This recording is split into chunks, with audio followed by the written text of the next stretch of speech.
Hi, I'm Michelle Chalfant, psychotherapist, holistic life coach, and human just like you, learning to navigate life's challenges. With over 25 years experience, I teach people how to get healthy using the adult chair model.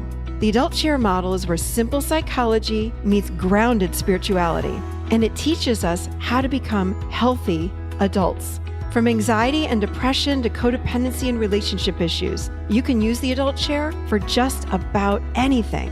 Each week, I share practical tips, tools, and advice from myself and a wide range of experts on how to get unstuck, how to live authentically, and how to truly love yourself, all while sitting in your adult chair.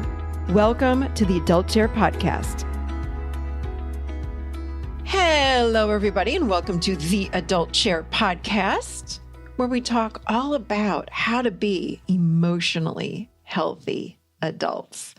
I am Michelle Chalfant, and I am delighted to be here with you on this lovely day in April 20th, 2023.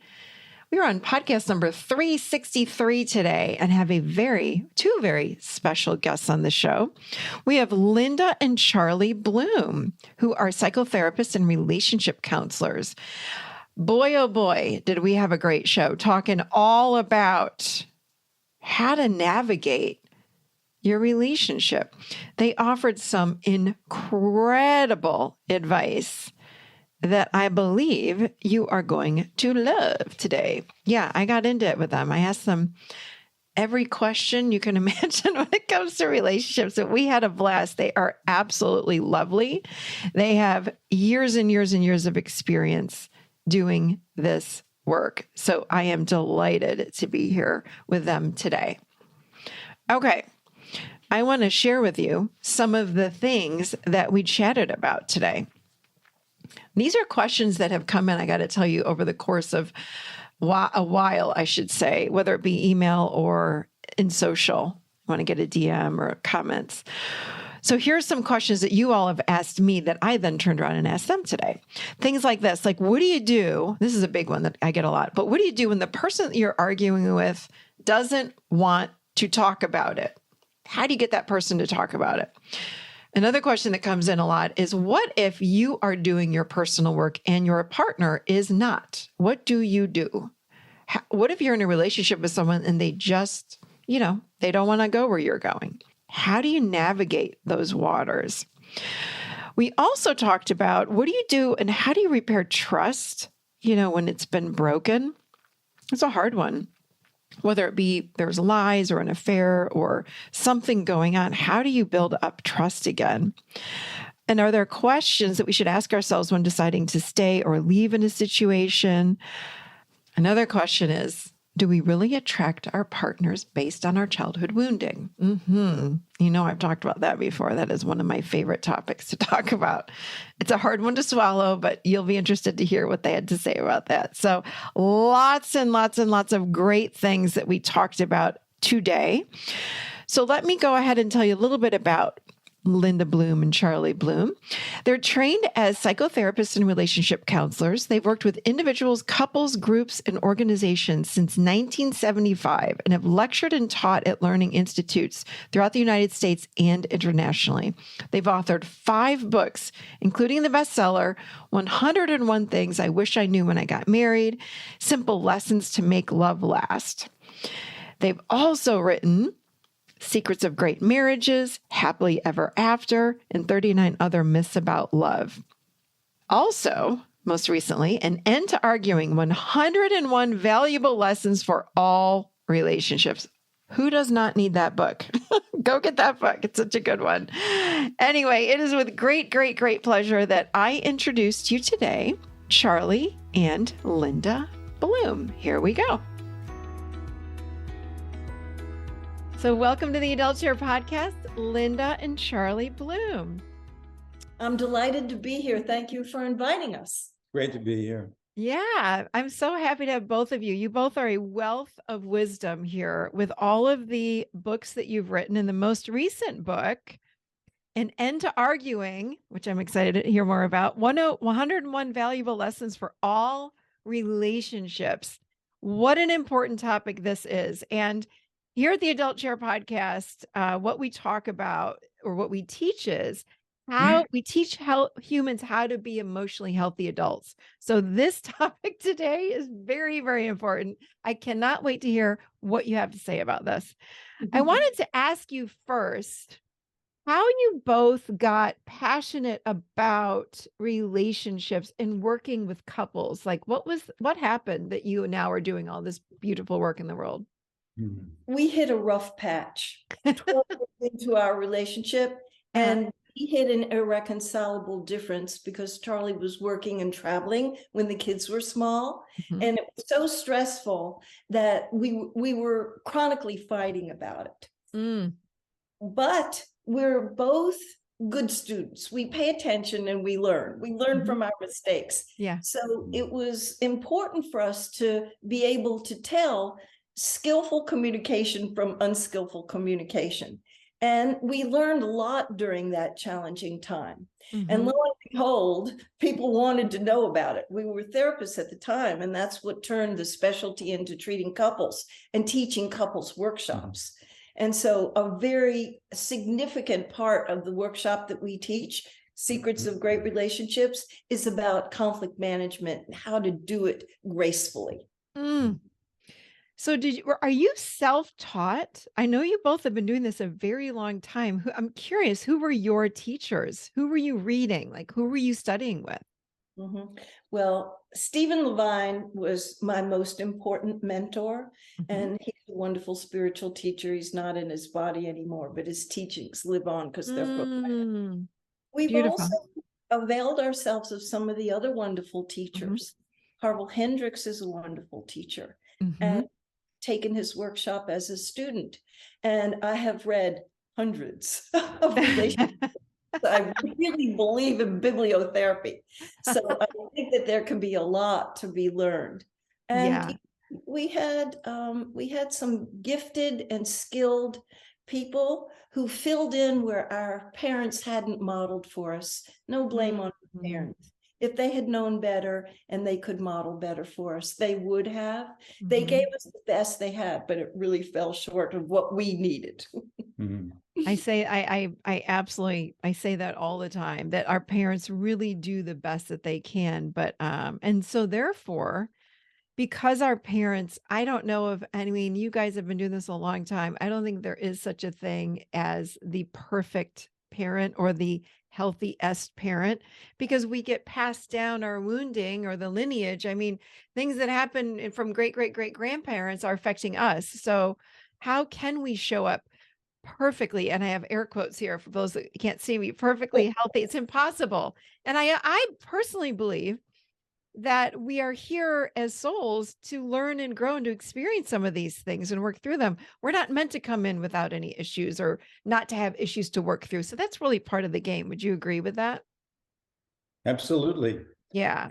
I think it's necessary to agree with that or any particular philosophy in order to really create the best relationship that you can possibly create. It's not about a set of beliefs that are going to take you to the ideal place. It's not about perfection.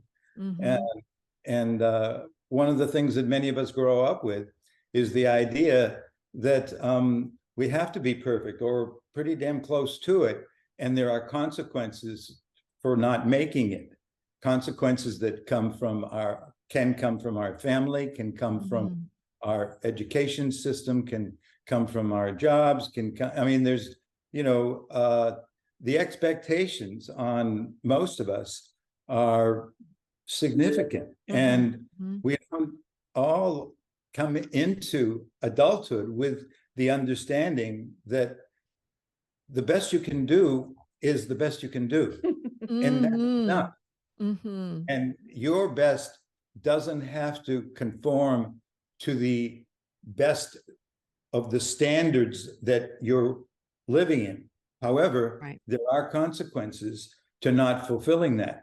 And that's where emotional intelligence, which your work is really about, comes in, where you begin to realize that you don't have realistic expectations of yourself, and that you want to sometimes we just need to adjust them and not be so punitive with ourselves when we fail or disappoint ourselves, because we can never give any more acceptance and appreciation to somebody else than we can give to ourselves. And that was one of the main lessons that we learned in doing this work. I love that. Can you say that again? That was really good. That very last piece.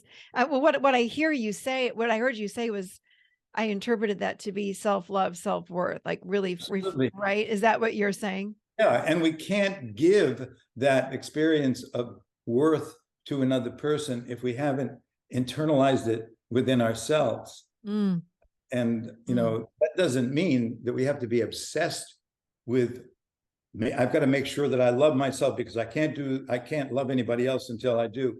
Well, that's not true. It is, in fact, we learn to love ourselves through relationships, through the process of letting ourselves feel the natural sense of appreciation and connection that comes from a meaningful relationship. And that creates self-love. It's not something that's done in a vacuum.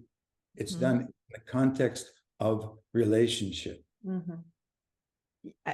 I agree. I really, really believe that as well. I mean, we need others to reflect who we are and where we are in our life path, what's missing. So to your point, self-love or love. And do you find that in all the years that you've worked with couples, that it's difficult for people to let love in? Yes, you're absolutely right. That a lot of people are really hungry, just famished for love. Yeah. That there is love coming towards them. Their partner may really be devoted to them, in a really committed and meaningful way. But their self-worth isn't high enough yet. Yeah. To feel worthy and deserving of it. The other thing that we find is that sometimes people tend to give love the way they like it shown to them. Right. And it might not be hitting the spot. They're hungry for love, but they haven't articulated to themselves even, or their partner, exactly what is on the mark. And I love Gary Chapman's book, and I always recommend his book to all the couples that we work with. I announce it in class and when we do this work, because he really nails it, that we need to know what our favorite love language or love languages are. Yeah. Be sure to communicate that effectively to our partner, because if their love language is touch and they're hugging us and it's not really what we want the words, where we want the acts of service or maybe the gifts or how we spend our quality time, that this is communication that really needs to take place between the couple. Not just once, multiple times, so that they really are delivering the love in a way that it's soul nourishing to the other person. Yeah. And, I can't tell you how many, and I'm sure you've heard this too, but I can't tell you the number of couples that I've worked with. And that was not my predominant practice. My practice was mostly individual, but I did work with my fair share of couples. And there would be such, arguments over the fact, well, he or she should have known better. We've been together for a month, a year, 10 years, 20 years. And I'm like, no, they shouldn't know better. You need to educate them on what you need. I don't care how long you've been together. And I think we expect our partners to be psychic and to know. And I say, like, listen, if you go to dinner and your partner knows that you like an iced tea with a side of sugar, that's one thing. But don't expect them to know what's going on with you emotionally. That's your job to share with them what you need. Correct? You're absolutely right. And there's so many of those limiting beliefs that trip people up that we wrote a book about that. It's called Happily Ever After, and 39 other myths about love. And that's one of the favorite in the collection is, if he really loved me, he'd read my mind and he'd know what I need. And I really had that romantic myth in the early part of our relationship, and I was sure that it was true. It took me a while to mature and realize that I didn't want to get vulnerable and ask for what I wanted, because that's tender territory there that you might get rejected, you might get refused. But when I grew some courage and I started to ask, I got loved in the way I wanted to be loved. I love that. That's beautiful. Wow. What do you say to someone that says, I don't know what happened. I tried really hard not to marry one of my parents, and I did. I did. I did. I don't know how it happened, but my partner is treating me. They didn't look the same. I remember I had a client. She said to me, I moved out of state. I went to a different part of the country. I told myself I would date someone that was exactly not like my father. And what do you know? The end result is I'm having the same experience as I did with my father. Talk to us a little bit about that. Like, what the heck is that all about? Well, I think the first thing I would say is 4 words. Welcome to the club. And guess who's in it? All of us. All of us, right? Yeah. We're all in that club, and we're all asking the same question that you're asking. I was so sure that I was going to marry anybody but somebody like that person, and they sure didn't look like that at first, but the longer we've been together, the more I see. What is that about?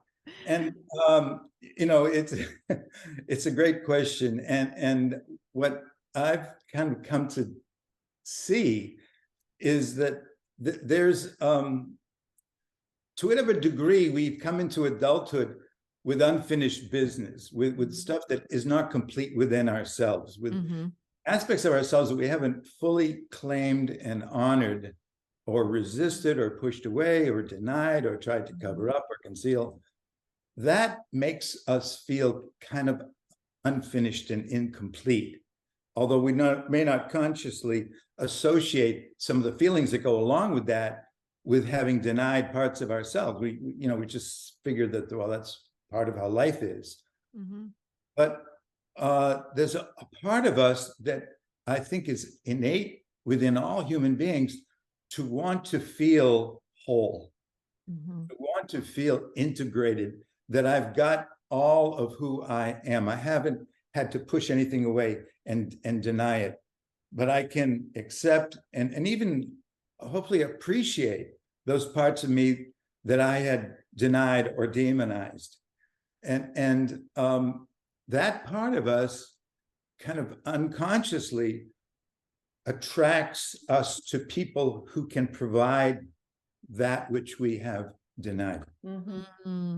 And it also makes us attractive to them because we've got something in us that they have denied within themselves. None of this stuff is conscious. Right. Yeah, which is, I'm glad you said that. Like, nobody should beat up on themselves or judge themselves. Like, oh my God, what did I do wrong? I attracted that person to me that I got it wrong. No. It's an unconscious attraction that pulls you toward that person to help you to resolve something from your childhood that just is not resolved. It's not a bad thing. It's actually, I say the same thing about when we're triggered. It's an opportunity for healing. Yeah. Right. That's right. And I think a very deep part of us knows. It's below the level of consciousness, but the soul knows. Soul knows. Only is attracted to people who are going to help us, what Charlie calls, handle the unfinished business, because there's this innate drive for mastery. Yeah. And part of us just isn't going to be peaceful until we get it right.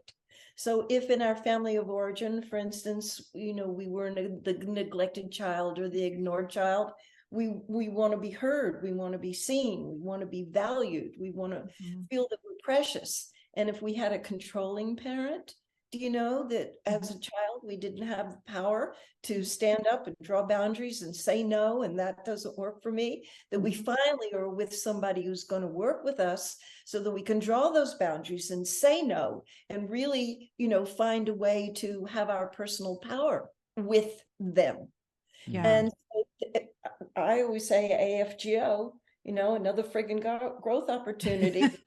But if we take it on as a challenge, that drive for mastery will lead us.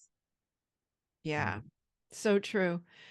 Something that I have found over the almost 20 some years of working with clients is that at the core of what how do I say this? The core of what's going on with humans, like the thing that we really need to work on that helps with other things is self-worth. I know you guys have worked with the clients a very, very long time. Do you find that with people? Like it's a matter of self-worth, or what is the most common core issue that you find with your clients? I think it's some version of self-worth, and it shows up Yeah. in many different ways. Mhm. Sometimes it shows up in the opposite way, which is arrogance or superiority. Mhm. But people who are, really ego inflated and, have this sense of I'm better than everybody else, and they have to go out and make sure everybody knows it. Those are usually people who have a damaged sense of self-worth. Mhm. And I think that it's not just those people, but I think it's very hard to, grow into adulthood without having some diminishment of our natural sense of unconditional value. Yeah. Because even if we have, and we've known a few people, there's not a lot, who have had what pretty close to ideal parenting from their family, and they still have issues with self-worth, even though they were bathed in love from their parents. This is the exception. Yeah. It wasn't quite perfect. Yeah. But because we live in a world that is conditional in terms of its evaluation of people, that there are certain standards that we have to fulfill in order to be worthy of acceptance and approval and appreciation. So we have to deal with that, and it shows up in all of our institutions. It shows up in the world that we live in. We kind of integrate that. We can't help but compare and measure ourselves in accordance with the ideals that are presented through the media, through entertainment, movies, TV, and it's almost impossible not to compare yourself, even unconsciously or consciously. And it is impossible to fulfill those standards because they're not real. Right. Real people that we're comparing ourselves to. Right. And they're idealized versions of who we believe we should be. So we can't help but have some doubt about our own intrinsic value. So we may think our value has to come from taking care of other people, from how we can accomplish things and how much money we can make, and all these other things that are extrinsic. So it's very difficult, in this world, and it's not just in America, but it's in general in the Western world to a great degree. We've done a lot of traveling, and we've been in countries where there's large indigenous populations. They don't have the same issue with self-worth. Wow. We do. It's striking, but Wow. and I'm not idealizing that either. Yeah. So why is that? What is that? What's the difference between us and other countries or cultures?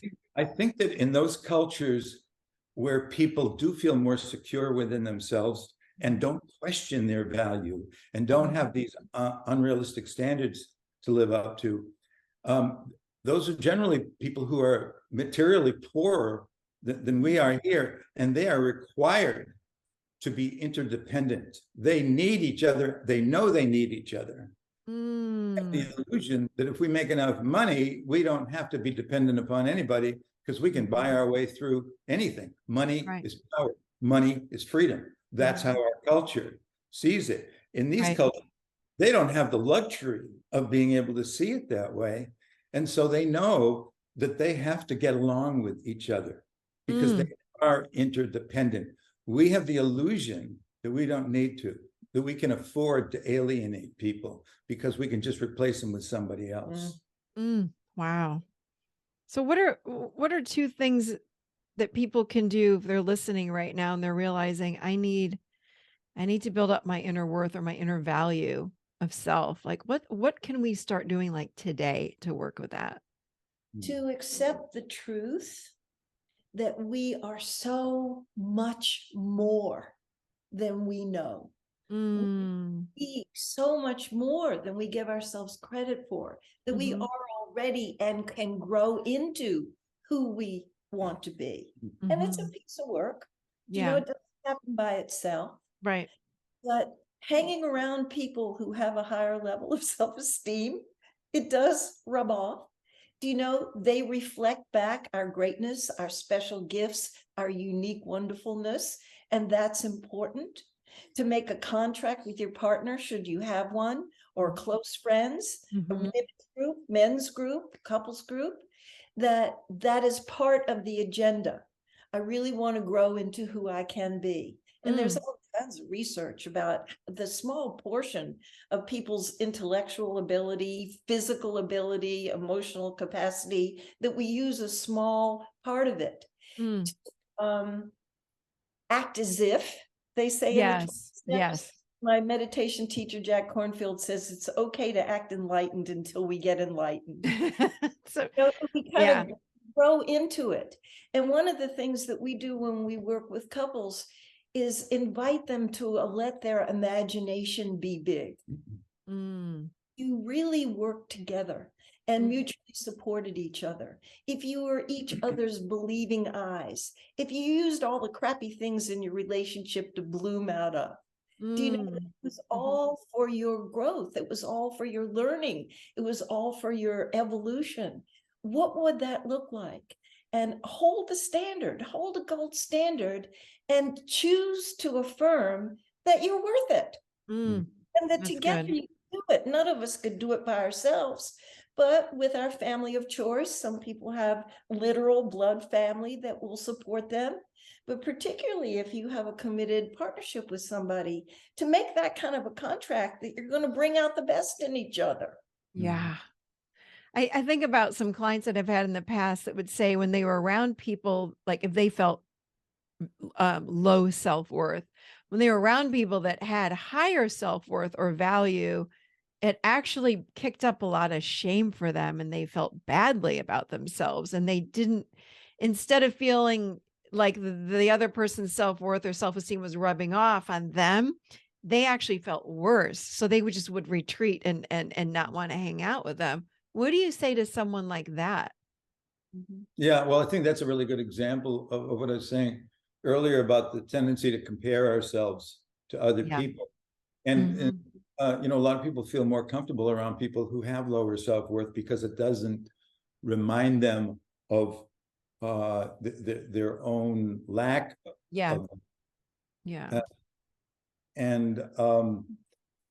So, you know, I think the first thing is just to recognize that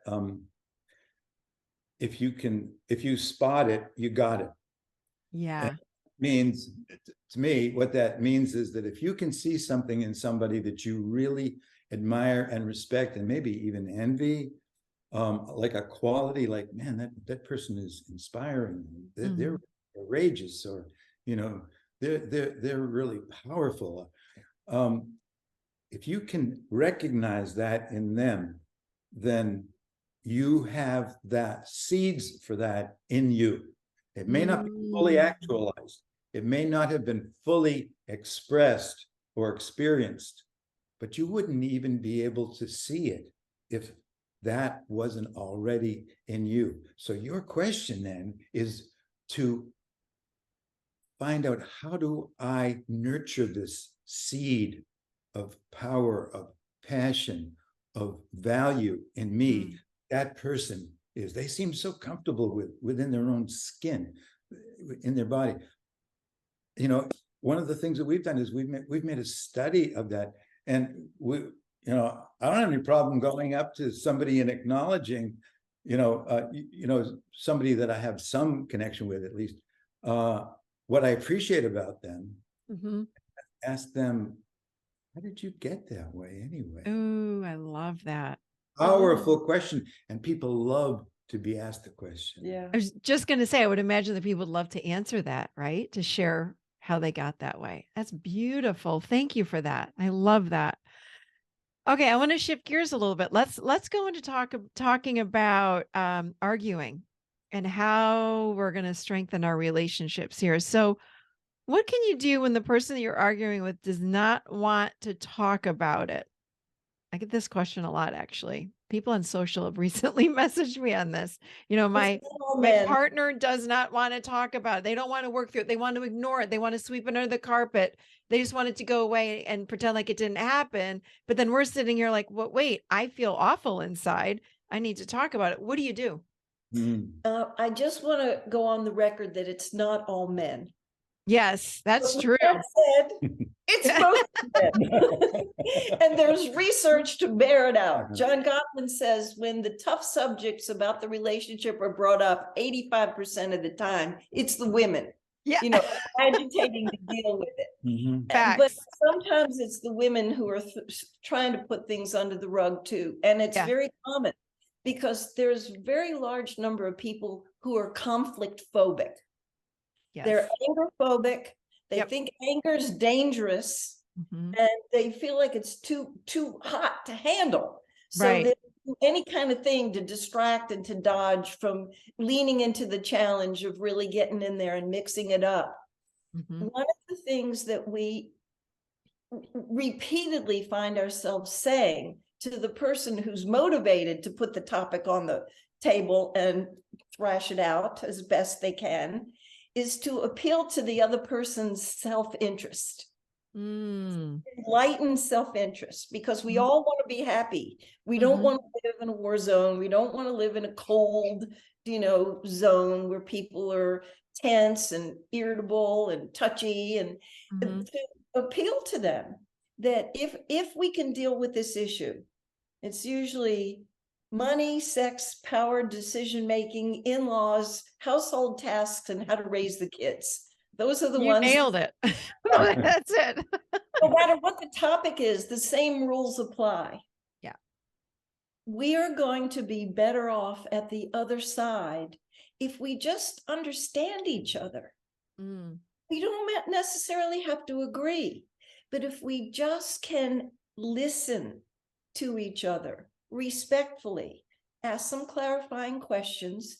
Nobody's bad and wrong here. Your feelings are your feelings. I want to respect how you feel. Your needs are your needs. I want to respect what you need. And I want you to respect my needs and my feelings. But we just need to air this out.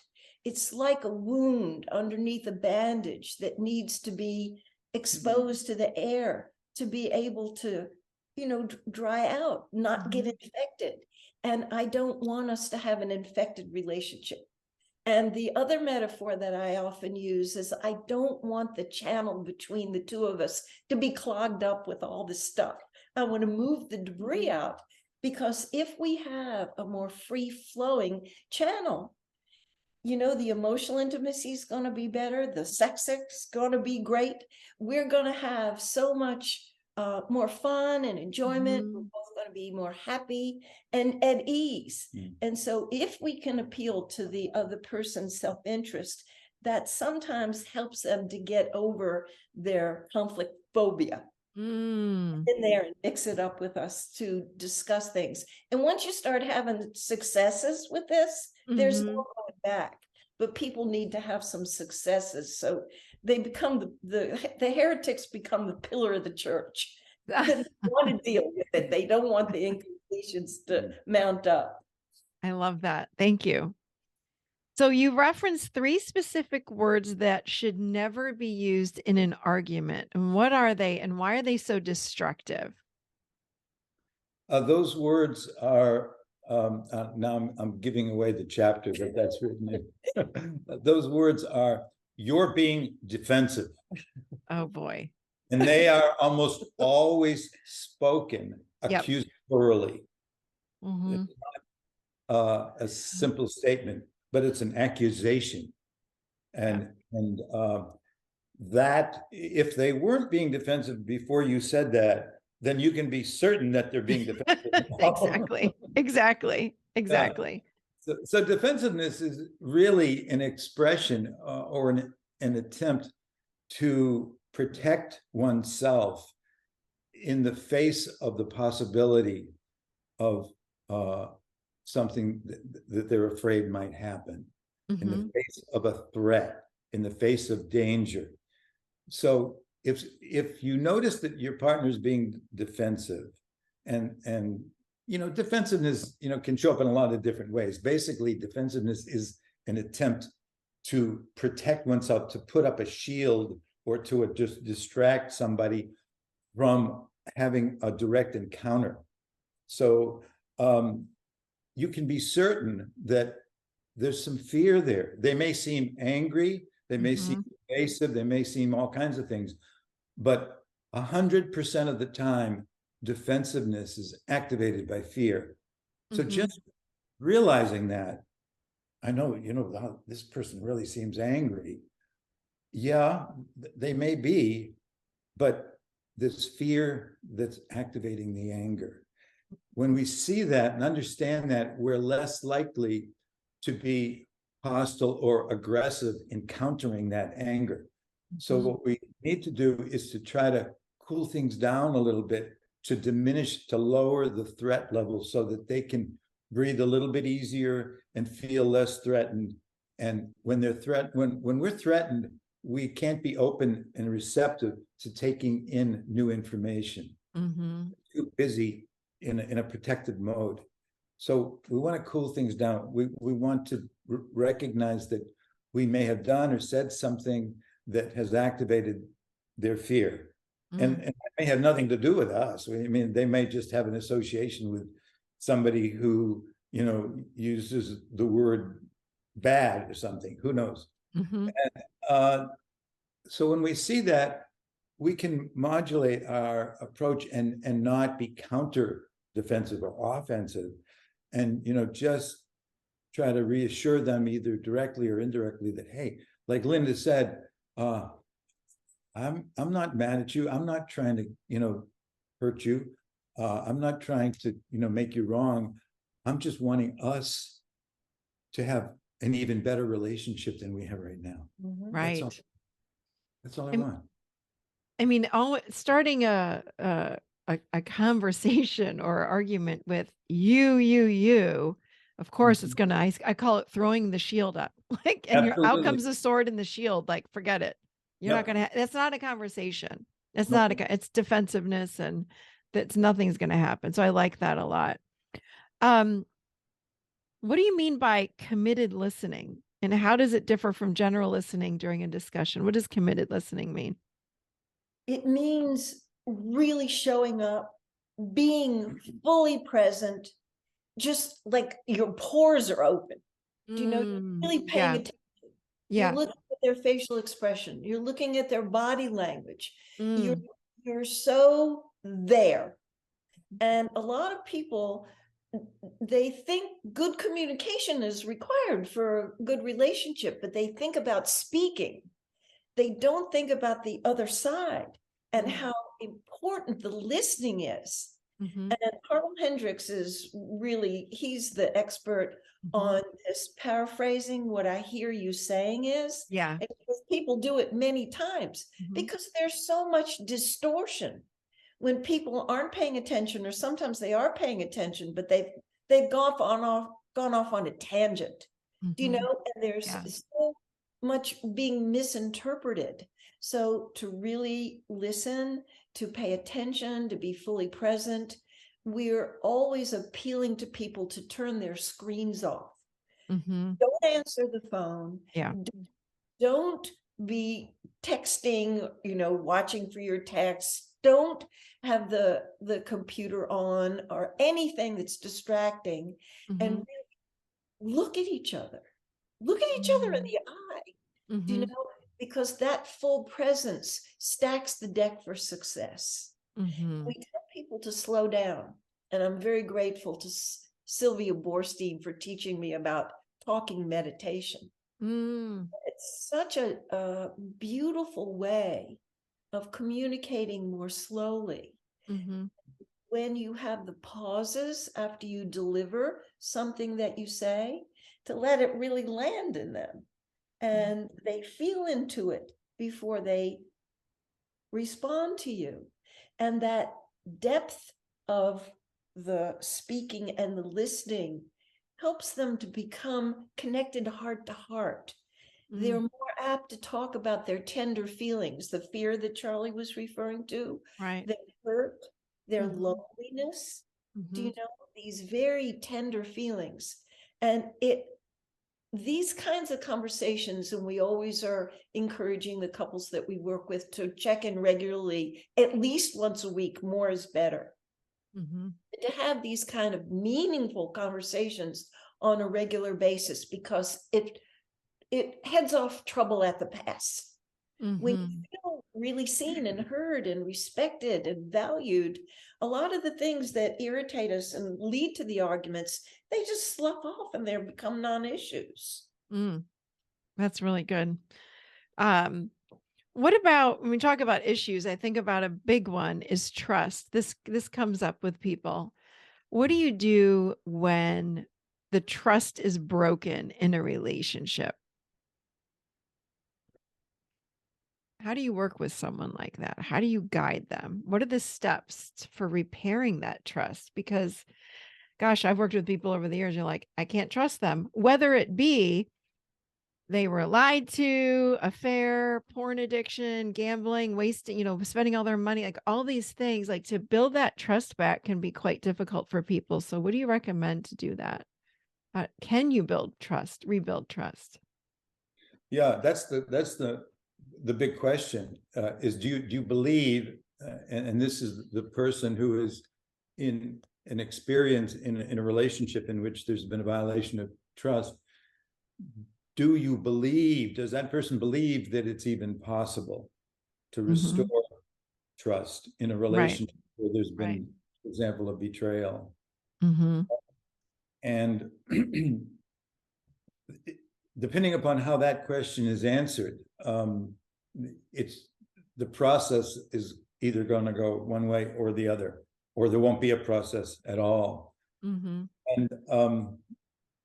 the belief that it's not possible is really a defense against the possibility of wanting to avoid the possibility of yet another betrayal. Because if I believe it's not possible, I'm not even going to try. I'll cut my losses here, and I can't go through this again. This is just too much. And so it's a choice of whether or not we choose to believe that it's possible. If we can concede that, yeah, maybe it's at least possible, then the question, of course, is, well, how? How do we do that? Because a few of us have really had the experience of, or even witnessed the repair and restoration of violated trust. We don't know what that looks like or what that involves.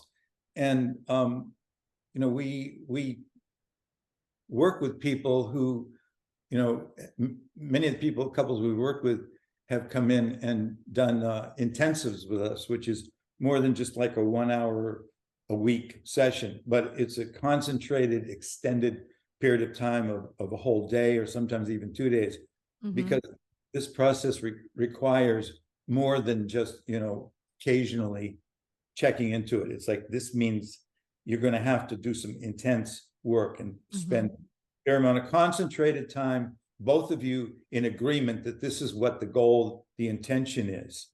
And then to be willing to set up an understanding with each other that that's what you're here to do, and that it's going to require honesty, it's going to require integrity, it's going to require courage, because you're going to have to risk experiencing some things that are not going to be easy to experience, or to hear some things that you don't want to hear. But just to get people clear about, we're going, into some heavy duty stuff here, and you've got to be prepared, to go with this and to hang in there. And we reassure people that one way or another, you are going to be clear at the end of this process. And what you're going to be clear about is whether or not you are fulfilling or have fulfilled that commitment to begin to restore it, or that it's just not going to go. And so it requires the willingness on the part of both people to get unconditionally honest and to tell the truth and to practice self-restraint, so that when strong emotions come up, they don't indulge them, but they just practice, like what Linda said, committed listening, and speak from their heart. Speak, which doesn't mean that you're going to just say wonderful, nice things. It means you let your heart speak. Your heart might be angry, your heart might be hurt, your heart might be scared, but to speak from that place. And sometimes people can do that without the help of a facilitator, but with strong betrayals and with, that's hard. With serious breakdowns, you may need to bring in a third party to moderate it.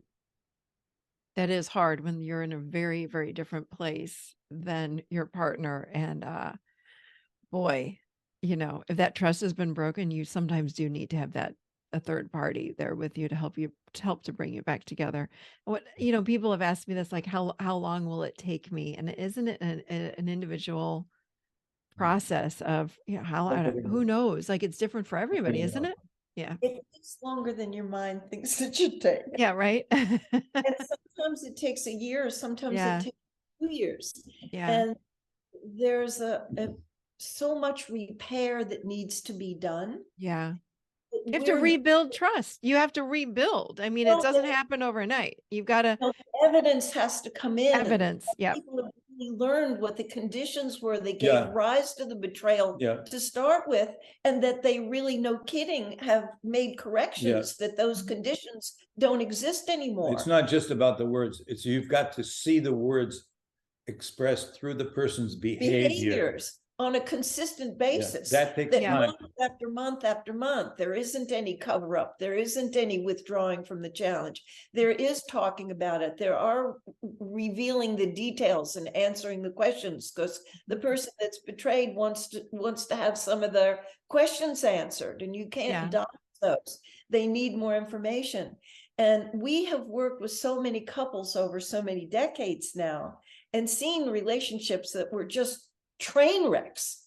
Do you know that they didn't believe that they could repair? And we've seen them do the work, roll up their sleeves and get to work and start having the conversations that they weren't having before, and get real with each other and getting honest with each other. And it sometimes gets pretty heated, sometimes has to, for the truth to get on the table. And they learn from that. And we've seen them come through, not to the pre-broken trust level of trust, but more than beyond that. it. Beyond it. And we call that stronger at the broken places, like the broken leg, the calcification that goes on, that leg is even stronger than it was before the break. So we're convinced. And one of the statistics that breaks my heart is that most people who get divorced never go to one couples counseling session. Really?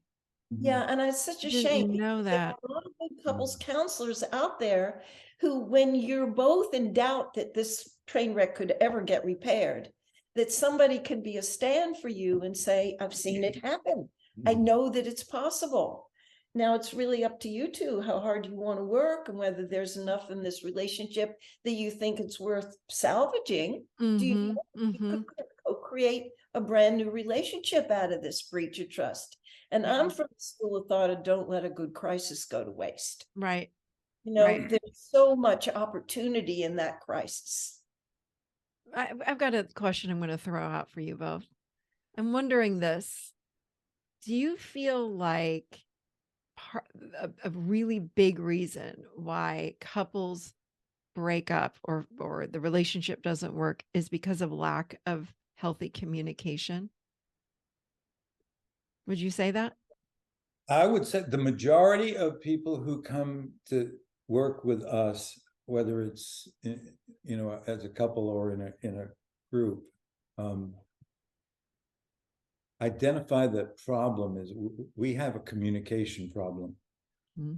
So that's such a vague term that it doesn't really Yeah, I guess the answer is yes. Of course, it's about communication, but communication is a symptom of problem. The way in which they're communicating is frustrating both of them because it's not addressing effectively the differences between the people that have not been worked out in some way. Yeah. So yes, if you look at what else might it be underneath the label of communication problem, it could be the fear of vulnerability. Yeah. It could be emotional dishonesty. It could be compulsive or addictive behavior that they're not managing. It could be unfinished business from their past that they're dragging into this relationship. So it shows up as communication because we're either arguing with each other or we're not communicating much at all because we're both unwilling to get real. Yeah. So yeah, it shows up as communication, and that's where we start. From there, we have to get into like where specifically is this communication showing up and how is it showing up?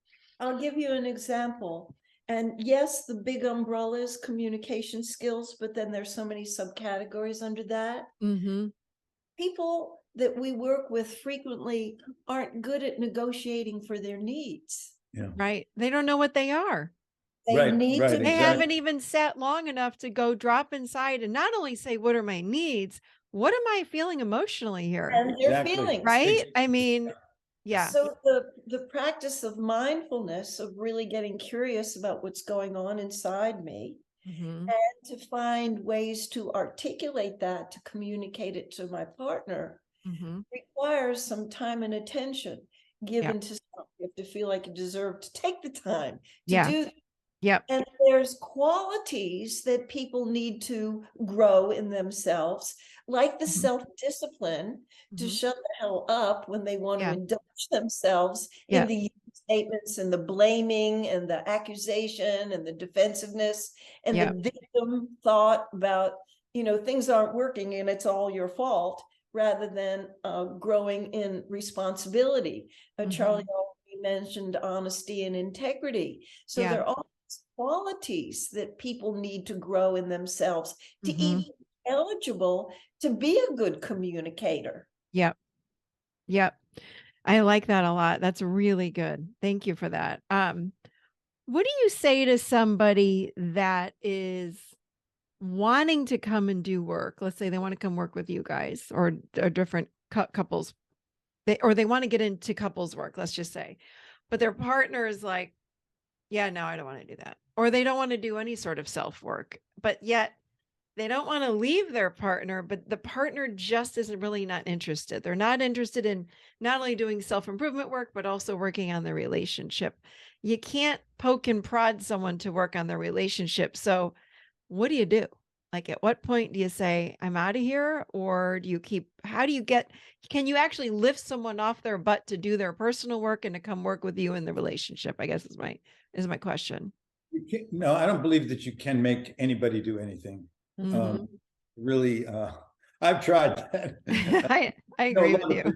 Work real hard at doing that. And the thing is that even if you do succeed in coercing somebody through intimidation or manipulation to do something, it's generally not going to stick. It's not going to hold. Totally. Yep. Because they haven't bought into it. They've done it just to shut you up or to accommodate you, or because they're tired of arguing. Yeah, okay, I'll go along with it. But their heart isn't in it. So that doesn't work. And I think that's the first thing to recognize, is that I cannot make my partner do something that they want to do.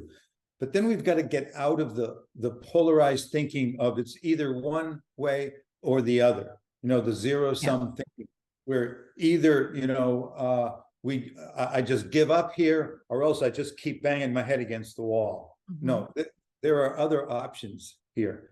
And one of them is to look, rather than looking at how you want them to be different and what you want them to do, to look more at the way in which I am approaching this, the way I am dealing with them, and whether or not I might possibly be able to be more effective in having them begin to feel that there's something in it for them to maybe be willing to take a look at something that they're not looking at. It's like Linda said earlier, appeal to their enlightened self-interest, appeal to part of them that really does have something to gain by trying something that's outside of their comfort zone. The idea of counseling or therapy for a lot of people is terrifying. Yeah, I agree. And for those of us who have been there and who've done it, and we, we're not afraid of it anymore, and we see it as not only a good thing, but a life-enhancing thing that, we want to do. We want to know ourselves better. We're not afraid anymore to see what else, what other demons might be lurking in there, because we've learned how to befriend whatever is in there. Right. But it's easy to underestimate how afraid people are of doing that. When to us, I mean, to Linda, to me, to you, to a lot of listeners here, that's a good thing, that process of self-reflection.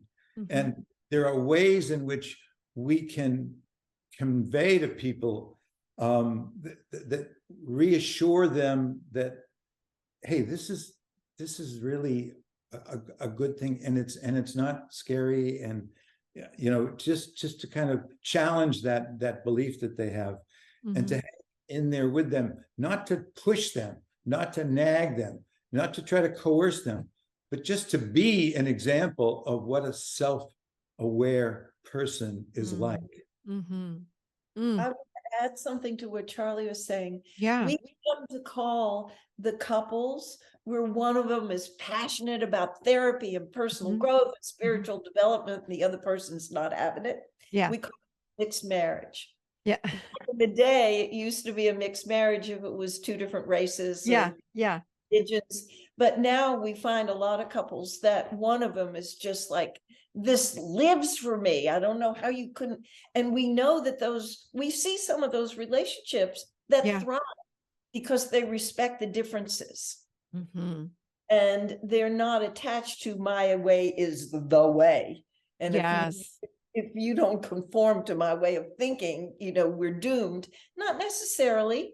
The person who loves therapy and loves personal growth workshops and wants to read all those, development books, they need to go to the therapy and the workshops and do their own work. Maybe the other person will be inspired and they'll partake in some of it, and maybe they won't. But I think some of those relationships, the person thinks, if you don't come over to my camp, we're doomed, and they give up on a relationship that has potential instead of making a big space for the differences to float. That's so true. I think that if you can respect your partner and what their path is, then all is well. I remember having a client, and she started this is years ago when I lived in Nashville. She started meditating and she loved it. And then she joined it was like a group work that she joined, loved that. And her husband would make fun of her. She'd meditate and he'd be like laughing at her and poking fun at her. And, we talked about setting boundaries, and it really caused a breakdown in their whole marriage, because what we realized underneath it all was what you talked about before, Charlie, fear. He was getting worried. He didn't verbalize it. But what we figured out was he didn't like her growing because she was changing. She was loving herself. She was valuing herself more. She started speaking up for herself more. She started changing in a beautiful, healthy way. What we realized is he was uncomfortable with that. That's right. Yep. He didn't want her to change for the better. Yeah. So, and actually, I think that person actually ended up in a divorce because he couldn't take it. He did not like her changing. And she was like, but I'm setting boundaries for the first time in my life. It's a good thing. And it turned out fine, and they're great friends now. But I remember that was a difficult one. But I hear that often. People say, what am I supposed to do? They're not interested in joining me, and I want to go, to your workshop in Nashville in June, let's say, or wherever. And they don't want to come. But it's respect. If they can respect you, we're good. Okay, one last question for you guys. What do you think is the most underutilized practice in most relationships? Well, I'm a big advocate of checking in. I love that. I Yep. think people don't check in enough. Mm-hmm. To check in with self and then report out to other on a regular basis. There's a point where checking in is absolutely crucial, and that's when we get triggered. Something is said or done or not said or done that cuts really close to the bone. Mm-hmm. And we are so overwhelmed with feeling. We're flooded with feeling. We may be angry, we may be frightened, we may, have catastrophizing thoughts. This relationship is doomed. We're so different. And that is when you need to take a break. Mm-hmm. And this is underutilized, and people stay in the conversation where they are not thinking straight, where the reptilian brain is the only thing that's active. Do you know, right at the top of the spinal cord, and it only knows fight or flight or freeze. Yeah. And if you take a break, this is so underutilized. Before you get so emotionally flooded, you calm down and your neocortex start to work again, where you have the best part of your brain, the creative part that has all kinds of options. Where you don't feel so threatened, where you don't feel that you're being attacked or humiliated or whatever is really activating you. And when you take a small break, sometimes a breath or two is enough. Other times you're so activated, you need longer amount of time. Right. Not more than a day. Some people take days, weeks. That's not okay. But to come back more calm, cool, and collected, then you're more apt to be able to speak about the fear, the pain, the loneliness, the disconnect, and to have heart-to-heart, meaningful conversations where you feel connected, where you learn and understand. Maybe not agree, but you learn and understand, and that's a lot. So we always are encouraging people, especially when they have trouble with arguments. Take a break, check in, pull yourself together, come back, and then check in with each other about what's going on. The vulnerable, tender heart material conveyed back and forth. That's beautiful. Thank you. Thank you. Thank you. Is there anything else that you want to share right now about what couples need to end arguing? Did we cover it all? We covered a lot, I got to say. This was great. The only thing I'd add is read the book. Yeah. Because there's 101 ways of doing that. Yeah. And I guarantee you that if you find even one that really is suitable for your situation, that you're going to get way more than your money's worth out of the book. It'll go a long way, you're saying, if you find just one thing, right? Yeah, that's great. Any one of them could be it. Awesome. And I want to add that believe it's possible. Yes. Because I'm one of these people who some time ago didn't believe it was possible to have a relationship where there wasn't arguing. But I've come to understand that you could have a very passionate interchange, a debate, a conversation, a discussion, but don't pass that crucial line where you're trying to make the other person wrong, or you're trying to convince them to change their mind, or change their behavior. And that's where you get into an argument. Of course, we're going to have differences, but they don't have to turn into arguments and conflict. Right. If we're that mindful and self-disciplined, and we've done our work to stay on the right side. Right. Do you know that we have this animated interchange? It's lively, it's intense sometimes, but it's not an argument. And so believing that it's possible, and Charlie's right, if they read the book, they'll become a believer. I would hope they could find one thing, right? I mean, we could all just find one thing out of 101, 101 valuable lessons. I want your listening audience to know that we're coming to the South. We're going to be doing a workshop in June. It's June 9 to 11 at the Wellbeing Center in Tazewell, Tennessee. Oh, So we nice. never taught there before. We heard it's a beautiful center, and I'm really enjoying talking to the people who are inviting us to come and teach there. So I'm looking forward to it. I love it. Well, thank you so much. And where would people find you and find more information out about when you're coming to Nashville? Let us know. What if you have a website? Tell us everything. Yeah, just going to our website would give them access to all kinds of stuff. And the website is Bloomwork, BLOOMWORK. Beautiful. .com, and that will that'll take them to the website, and there's contact information there, how to reach us. There are also ways of you can get. We're offering 3 free ebooks. Oh, great. Who request them through the website. So yeah, that's the best way to do it. Perfect. We'll put all of those links in the show notes. And you also, it says here, have Instagram and even Facebook too. We'll put those in the show notes as well. Great. Yeah. Well, thank you so much for being on today. This was really a wonderful conversation. And again, thank you for the work that you're doing in the world. We need you. We need you both. You're very welcome, and thank you for the work that you're doing in the world too. Yeah. Thank you.